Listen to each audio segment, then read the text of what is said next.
Mustang is a special podcast production of Boise State Public Radio and the Mountain West News Bureau. Support for this series comes from Barbarian Brewing, who believes all it takes is a few untamed minds, a little elbow grease, and a few pints of beer to make true innovation happen. I remember the first time Boo bucked me off. We were riding along through the sagebrush, following a cowboy buddy of mine, Dave, on his dead-broke quarter horse. And I wouldn't let Boo put his head down to munch the spring grass, so he threw a temper tantrum. I stayed on for maybe 4 or 5 good bucks, but then he dumped me. I wasn't hurt, mostly just mad at the little pig. Dave watched it all happen. He was a champion bronc and bull rider in Alaska in his day, so he's ridden his fair share of bucks. And of course, we talked about it at the bar that night. The bronc. The bronc. Oh, you're right. Unbelievable. So, everything was done right until it went wrong. And then which is exactly how it happens. Nobody's faulting you. We're saying what you did was some cowboy shit. He was being a turd, but he was actually for a horse, a Mustang you got a year ago. I couldn't believe you I couldn't even believe you were on his back. So that little son of a gun, doing fantastic. But when you got to lollygagging, you were looking around. I don't know if you were putting lipstick on or doing your fucking nails or what it was. and he took his head and he said, "Hey, I'm going down the hill." Yeah. And I'm like, all right, all we can do is watch because you damn sure don't want to chase them. It just makes things worse. It's like bull riding. Spank that fucker. But after about 4 or 5 seconds, I seen you turn your head and look at the ground. I'm like, oh, that's where she's going, because that's what happens. Yeah. If you start looking for a spot, you're gonna find it. But you hit the ground and you bounce like one time, you're up going like, I'm fine. And boom, and then you're gathered him up, and you're like, yeah, here we go again.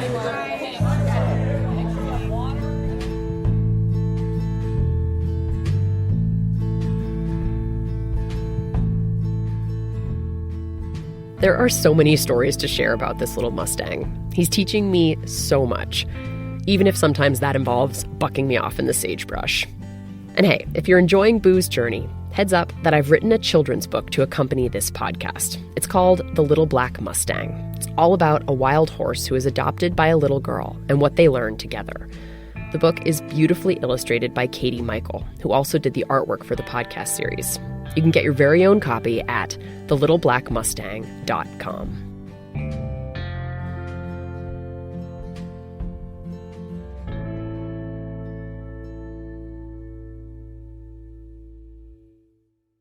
Okay, now for some more cowboy shit. We're heading to Nevada ranching country. There are more wild horses in Nevada than in any other state. And many ranchers resent that the horses compete with their cows for the scarce grass in this arid sagebrush country. Nevada is such a dry state that it takes a lot more acres to feed a cow than it does in, say, the lush prairies of Nebraska or Kansas. In places like that, you can keep bigger herds on smaller pastures because there's so much grass for them. In Nevada, your cows have to be spread out over hundreds and thousands of acres to get the food that they need. And if there are thousands of wild horses out there too, well, you can see where the tension might arise. That's what brought me to the northwestern part of the state, near Winnemucca. I wanted to learn what it's like to ranch in wild horse country. And it wasn't too hard to find folks with strong feelings about it.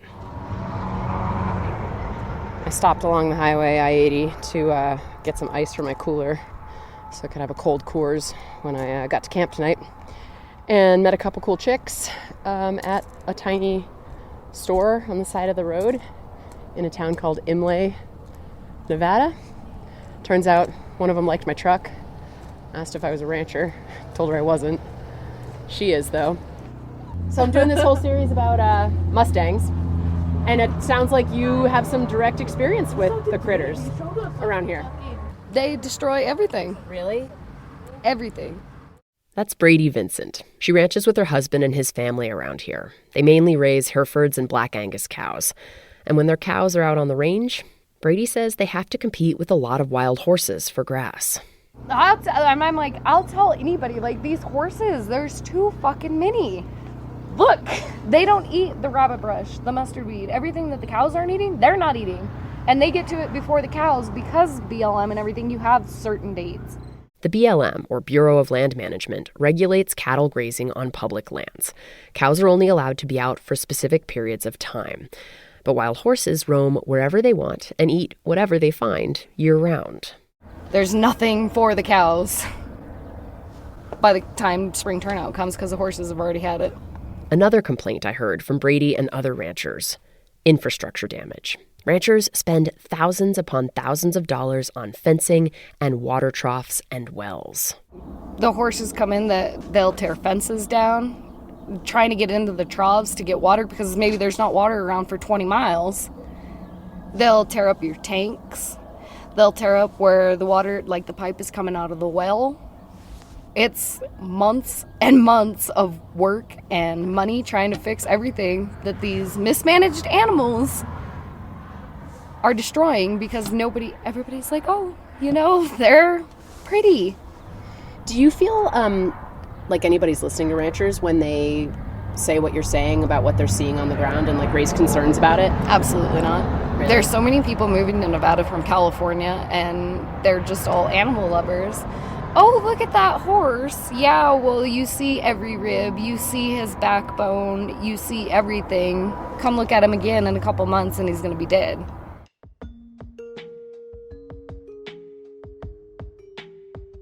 So there it is. This is about more than just wild horses. They're a lightning rod, a symbol of the urban-rural divide in this country. I live in ranching country in Washington state, and I help out on a couple of local ranches. Mostly I do a lot of listening from horseback, and I hear some themes that repeat. Ranchers are worried about the rise of fake meat and vegetarianism, of being judged by people who don't understand their way of life and would be just fine if it faded into the sunset. They've been hit hard by rising fuel prices and feed costs in recent years. Drought, consolidation in the beef industry, and competition from producers in other countries with less stringent regulations. Wild horses, with their federal protection under the Wild Horse and Burro Act, are one more thing ranchers can't control that affects their ability to make a living, especially in places like Nevada, where it's super dry and there are a lot of horses using the land ranchers rely on for their livestock. But here's the twist, and the kind of thing that makes me love the Mustang story so much. The ranchers I've spoken with don't want wild horses gone. In fact, for many of them, their histories are entwined in a surprisingly beautiful way. I didn't understand that until I spent hours in Will DeLong's F-350 pickup, bumping along on the vast, open stretches of public land where he grazes his cows outside of Winnemucca.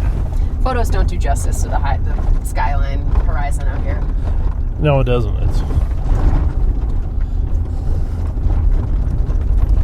Do you just get claustrophobic when you go to the city? Yeah, I get tired of people pretty fast. Just... Before I started recording, Will told me he'd rather go to the dentist than be interviewed. I hate the dentist too, so that was kind of a chilly way to start the conversation, but I get it. To get to Will's ranch, you have to drive 70 miles on dirt roads from the nearest town. His wife and kids live in Winnemucca during the week so they can get to school. So he spends a lot of time alone with his cows.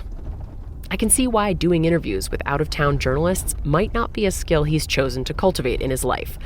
But he felt moved to talk to me about wild horses because, like Brady, they've affected his livelihood, driving up infrastructure costs and competing with his cows for grass. I take pride in my cattle being in good shape, and I don't want them starving somewhere. Because it won't make me any money, and it won't do the cattle any good. It's just... In recent years, Will has chosen not to turn his cows out on some of the public land he leases from the BLM. He says there wasn't enough food for them, with hundreds of wild horses grazing it too. That meant buying hay and feeding his cows at home, and hay prices have been really high. Wild horse herds in Nevada are on average 4 times the size the BLM says they should be. And that bugs many ranchers, including Will. But he doesn't want them gone. He just wants them managed. When they're at the levels where they're supposed to be at or close to it, they're not a challenge. They're not. No. Okay. No, I don't have any problem. If they're managed and the right numbers, we're used to them. I mean, I kind of like seeing them, actually. Cool. Will's family has been used to seeing wild horses for more than 150 years. The DeLongs homesteaded this country right around the time Nevada was granted statehood. Back then, there weren't many fences. The boundary between what one rancher owned and the open range was pretty fluid. That's why people started branding cattle, so you could tell who owned them when they were out wandering.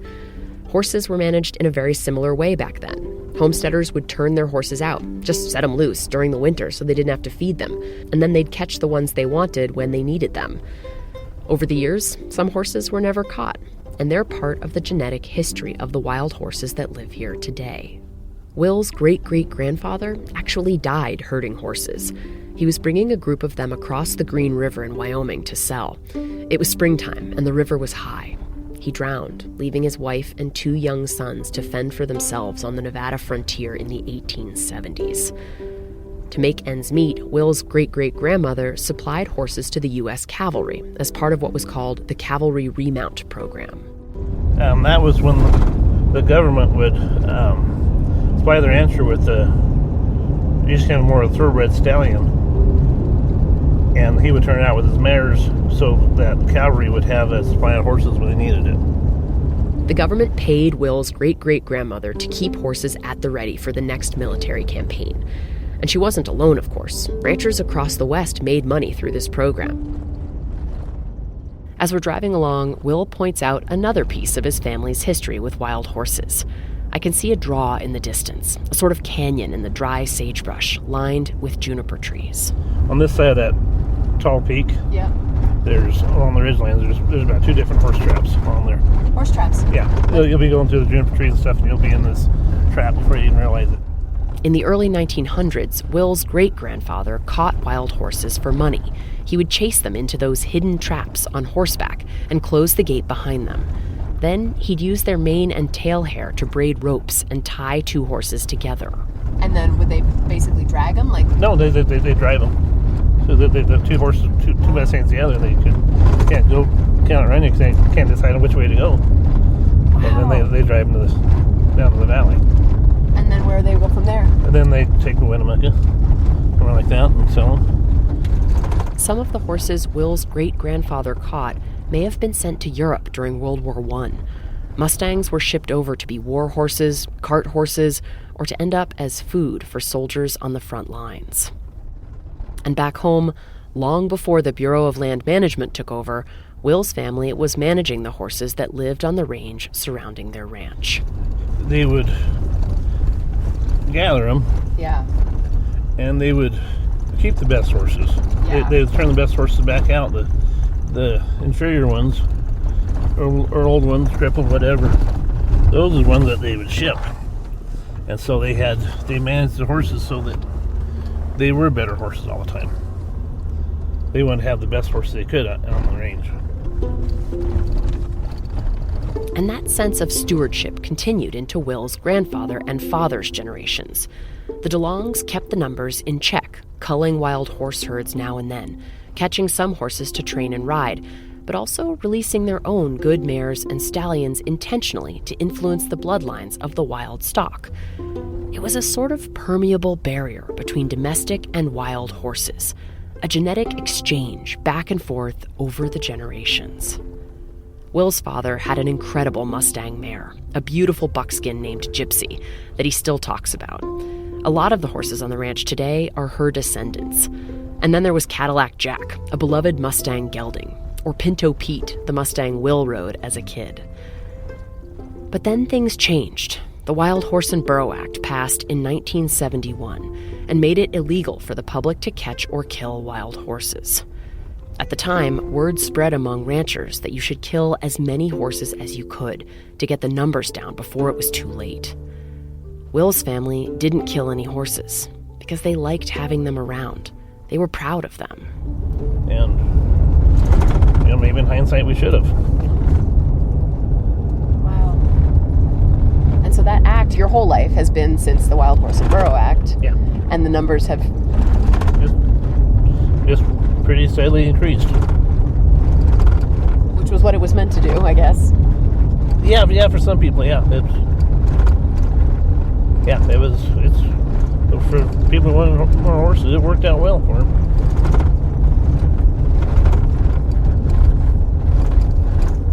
What do you think it would be like if we didn't have that act? For you? I don't know. I mean, never thought about it, but I'd imagine we'd have a lot fewer horses, and they would be, the ones that we would have would be a lot higher quality horse. Will says that now, when his dad talks about the wild horses around here, it's with a tone of disappointment. The BLM doesn't manage the herds as aggressively or proactively as his family has over the generations. And his dad thinks the quality of the horses has suffered. He still feels that pride and ownership on them, that it should be a prettier, better bunch of horses.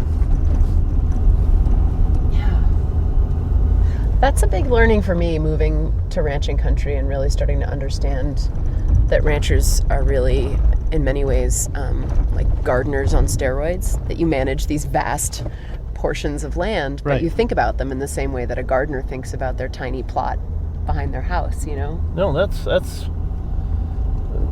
good way to put it. I mean, like this country, it's, public land, but we've been here forever.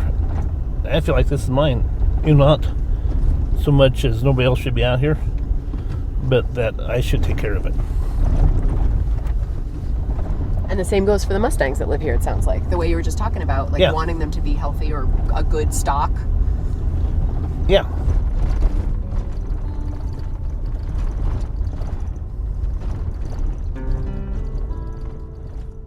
Despite how Will and many ranchers feel about it, the Wild Horse and Burro Act saved the Mustang.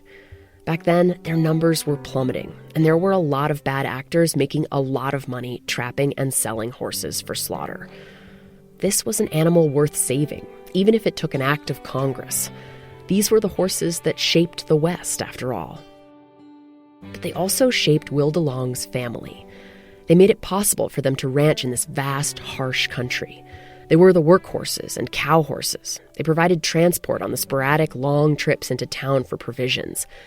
They were adapted to this place, and it was on their backs that the DeLongs and so many others were able to carve out a life for themselves out here over the generations.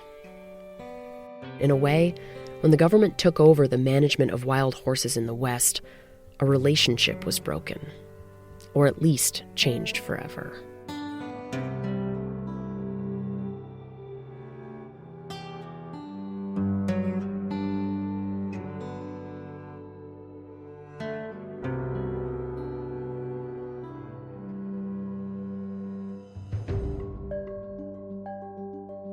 Next episode, training Mustangs. Making the transition from life in the wild to life in the noisy, stressful world of humans can be really hard for so many horses. We're going to meet a woman who knows how that feels, perhaps better than most. I mean, I was shaking, and I was just, I can't walk, I'm just going to stand here. That was crazy. It's eerie. So, shut down in horses is the same as dissociated in people. You just leave your body, you leave the situation, for better or for worse. Find out how one trainer is using her personal journey with trauma and autism to help wild horses find solid ground in the world of humans. This episode was recorded in the Great Basin on the occupied territories of indigenous people. The state of Nevada consists of 27 federally recognized tribes from 4 nations: the Numu, or Northern Paiute, the Western Shoshone, the Washishu, or Washoe, and the Nuwu, or Southern Paiute. Mustang is edited and sound designed by Liza Yeager. Art for the series is by Katie Michael. Did you know you are physically adapting to all your swiping, scrolling, and tapping? We're changing our bodies and what they're able to do through our habits. NPR's Body Electric, a special interactive series investigating how to fix the relationship between our tech and our health. Listen in the TED Radio Hour feed wherever you get your podcasts.